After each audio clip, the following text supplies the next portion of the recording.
Coach, we'll take your questions. Coming into this game, if you said one team going to hit 4 home runs, another one not, you might not have thought that's how this game's going to turn out. But your offense, what got into them tonight? I think a little bit. It was close early on. I thought we had some good at bats early, just didn't have a lot to show for it.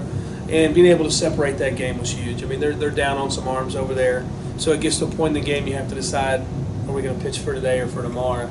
And I think that's a little bit of what happened. So we were able to get going. But we had some great at bats. Tanner Allen had an unbelievable night.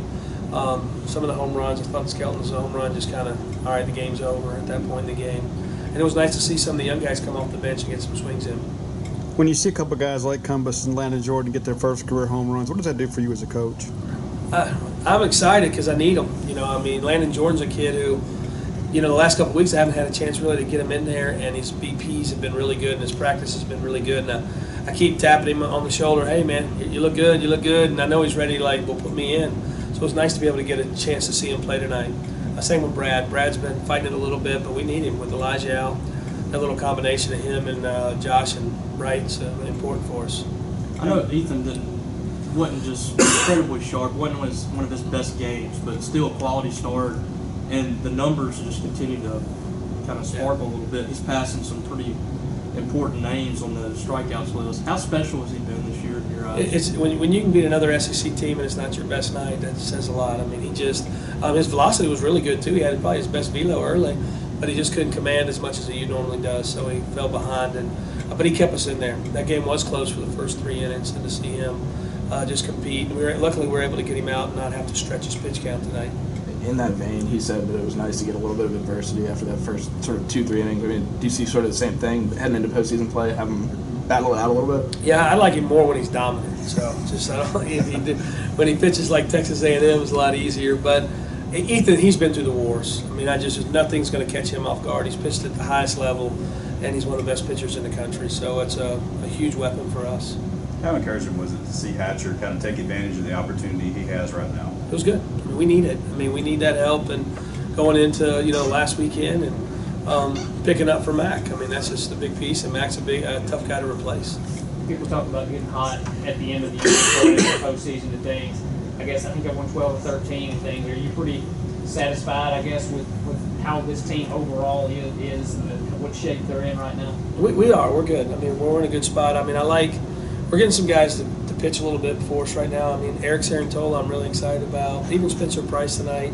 The team's playing, we're not playing perfect. I mean, we're goof something every night it seems like, but we play hard, and there's a collective group that competes, which I like. I mean, we've been, as an offense, they make you pitch and make pitches all night long. There's never a pitch you can take off. So that's been a really fun part to watch.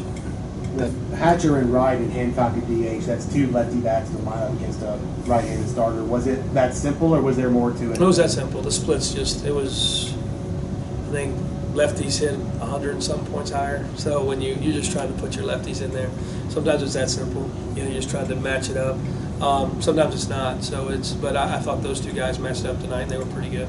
With the way Tanner's swinging the bat, obviously you don't see a lot of guys go 5 for 5 on a night. Is it just kind of par for the course at this point with Tanner getting a bunch of hits? Well, it's early on. Somebody else is hot. Now that's usually how a lineup works. It just they play off each other a little bit, and they ebb and flow with the lineup. But it's nice to have him hot right now. He's picking up a lot of big swings, and picking up some guys will get an out, and then he'll get a good swing off. So he's been really good. You like them all hot right now. Skelton's been a guy that's been very, very difficult to run on this year. He also has the offensive piece working. What are you seeing from him that's made him such a good player? The biggest thing about Dustin to me is the makeup. I mean, he has such a good makeup with our coaches, to the pitchers, to the call in the game. Coach Cheese has done a great job, just working with him this year, and Coach Gotro with the swing. Just that maturity piece that kind of coming over years. I mean, I think he had a tough year, and then last year he played well late, and now he's just putting it all together, just out of the maturity of a player. Throughout the season, I know Landon was talking about, Coach Goat Landon was talking about how much he knows each individual guy's swing. I mean, How much, as a head coach, how much does that help to have a guy like that to be able to work with each guy individually? It's awesome. I mean, it's every day, and it's a fun thing to watch because he was a really good hitter himself, and he's been able to relay that to our guys. And it's a lot about the swing, but it's also a lot about the approach, and I think Goat does a great job in both areas.